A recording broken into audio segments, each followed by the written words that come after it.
En la actualidad hay mucho pánico respecto al coronavirus SARS-CoV-2, responsable de la enfermedad conocida como COVID-19, con más de 147,000 infectados al día de hoy en más de 120 países y un poco menos de 6,000 muertes ocasionadas por el mismo. Sin duda se ha hecho un tema de bastante interés no solo para las personas, sino para los gobiernos en general, que deben tomar medidas drásticas para solventar lo que está sucediendo. A pesar de ser un problema de una magnitud alta, la difusión que se está haciendo de este coronavirus está siendo muy alarmista y, aunque no se debe tomar a la ligera, tampoco se debe difundir de la manera en la que se está haciendo, con tintes apocalípticos y pesimistas. Existen otras enfermedades que implican un mayor peligro y de las cuales no se habla, como la influenza o el sarampión. La relevancia del coronavirus radica en su novedad, en lo nuevo que es y en la velocidad en la que se ha propagado, pero su tasa de mortalidad no es tan elevada. Así como han muerto muchas personas, los casos de éxito o personas que se han curado es demasiado elevado. De alguna manera, todas estas enfermedades que se propagan alrededor del planeta se denominan de una manera en particular, y por esta razón el día de hoy te diré qué es una pandemia. Vamos con ello. Para empezar, los virus son pequeños pedazos de ARN o ADN, es decir, que están compuestos de material genético, considerados como agentes infecciosos. Muchos están encapsulados y protegidos por una envoltura hecha a base de proteínas conocida como cápside. Los virus son muy interesantes en cuanto a que solo pueden sobrevivir dentro de una célula viva y que sin esta no pueden mantenerse ni replicarse.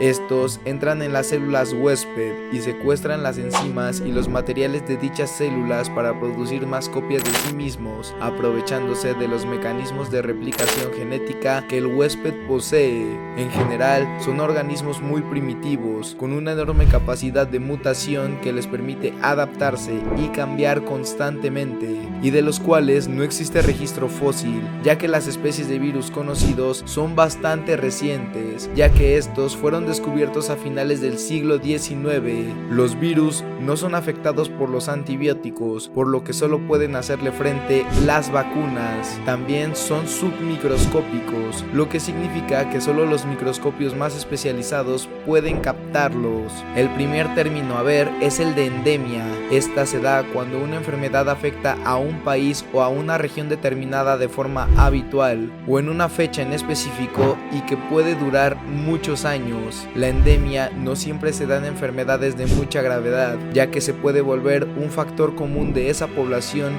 por los elementos genéticos o culturales que la componen. Las enfermedades endémicas siguen teniendo consecuencias de gran alcance para la vida de las personas. En algunos de los países más pobres del mundo siguen devastando las economías y minando los sistemas de salud. La lucha contra estas se ha visto mermada por obstáculos sociales, jurídicos y económicos, por lo que el dinero destinado a estas se ha reducido considerablemente. Esta es una de las principales razones por las que el VIH, la tuberculosis, el paludismo, la malaria, el dengue, la fiebre amarilla y las enfermedades tropicales desatendidas siguen matando a millones de personas cada año.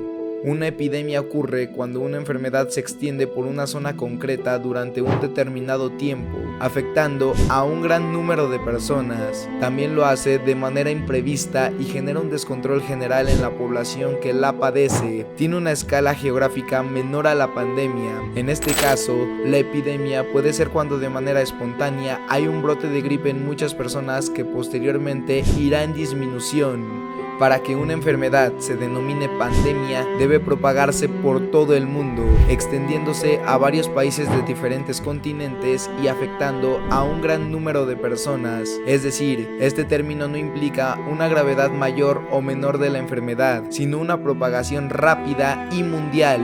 Según la OMS, se produce una pandemia cuando aparece un nuevo virus que se propaga por el mundo y la mayor parte de la población no es inmune al mismo. En síntesis, una pandemia es una epidemia que se da en todo el mundo al mismo tiempo. La palabra pandemia viene del griego pandemos. Demos significa población y pan significa todos. Para que se entienda, la epidemia pasa a ser pandemia cuando su alcance ha sobrepasado lo esperado, cuando el número de casos casos va en aumento alarmante y cuando se sobrepasan ciertas cifras de contagio. El nuevo coronavirus fue declarado como pandemia cuando llegó a una cifra de aproximadamente 128,000 personas. La movilidad tan acelerada y el número de viajes en aumento que se realizan en todo el planeta son la principal causa de que se desate una pandemia.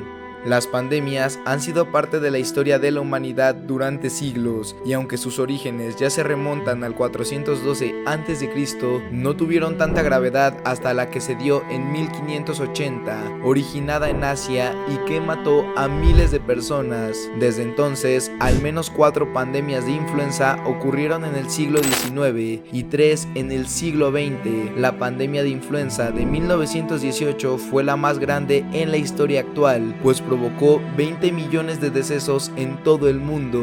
En los tiempos modernos, desde 1957 y 1968, las pandemias de influenza han matado a cerca de 1 millón de personas. En general, la OMS evita declarar situaciones de salud pública que no son pandemias de gripe como pandemias, siendo pocas las enfermedades consideradas como tal. Ejemplos están la peste negra que asesinó a 75 millones de personas, el cólera de 1839, la gripe aviaria H5N1 del 2005, la influenza H1N1 del 2009 y ahora el coronavirus. En las últimas 2 semanas se ha multiplicado por 13 el número de casos de coronavirus fuera de China y el número de países afectados se triplicó. Pandemia no es una palabra que debe utilizarse a la ligera o de forma imprudente. Es una palabra que, usada de forma inadecuada, puede provocar un miedo irracional o dar pie a la idea injustificada de que la lucha ha terminado y causar como resultado sufrimientos y muertes innecesarias. En algunos países hay un problema de falta de capacidad, en otros hay falta de recursos y en otros falta de determinación. Las mejores formas de combatir una pandemia son las siguientes. Primero tenemos la preparación. En la actualidad hay 77 países y territorios que no han reportado casos de coronavirus y 55 más han registrado un máximo de 10 casos. Todos los países tienen áreas que no han sido afectadas y tienen la oportunidad de mantenerlas limpias de la infección, preparando a la población y teniendo listas sus instalaciones de salud. Luego viene la detección, prevención y tratamiento. No se puede combatir un virus si no se sabe dónde está. Esto quiere decir que se debe fortalecer el monitoreo para encontrar, aislar, hacer exámenes y tratar todos los casos. Esta es la manera de romper las cadenas de transmisión. También tenemos a la reducción y supresión. Para salvar vidas se debe reducir la transmisión y para lograrlo hay que encontrar y aislar tantos casos como sea posible y poner en cuarentena a sus contactos más cercanos. De esta forma, aunque no se pueda detener la transmisión, se puede disminuir y, consecuentemente, proteger las instalaciones de salud, los asilos de ancianos y otras áreas vulnerables. Esto siempre y cuando se haya hecho la prueba a todos los casos sospechosos. De esta manera debe haber una suspensión de actividades, lo cual a los gobiernos no le conviene por la debacle económica que esta puede suponer. Por último, tenemos a la innovación y mejora. El COVID-19 es un virus nuevo que plantea un nuevo escenario. Se tiene que aprender de la situación y se tienen que encontrar nuevas formas de prevenir las infecciones, salvar vidas y minimizar el impacto, así como mejorar los hábitos de higiene. En estos casos, lo mejor es lavarse bien las manos, evitar el contacto físico, evitar lugares concurridos por grandes masas de personas, no tocarse la nariz, ni la boca, ni la cara en general, y obviamente evitar a toda costa convivir con personas que posean el virus. La decisión de declarar la pandemia se basó en la velocidad y escala de transmisión del COVID-19. Algunos países no están encarando esta amenaza con el nivel de compromiso político que hace falta para controlarla, por lo que se recurrió a la declaración pandémica para que los gobiernos empiecen a tomar en serio la situación. Si bien el coronavirus es una amenaza para todos, no se debe sucumbir al pánico. Se tiene que combatir el virus sin permitir que el miedo se haga viral. La humanidad unida y los gobiernos pueden cambiar el curso de la pandemia si se actúa ahora mismo. Así que si hoy aprendiste algo nuevo, te invito a dejar un gran like, comentar, compartir y suscribirte si el video te ha gustado. Te invito a activar la campanita para recibir las notificaciones de mis videos, que te aseguro son muy interesantes. Quiero enviar un gran saludo a mi suscriptor Víctor García y a Ariel Briones, que siempre me han apoyado. Y sin mucho más que decir, me despido. Muchas gracias y hasta luego.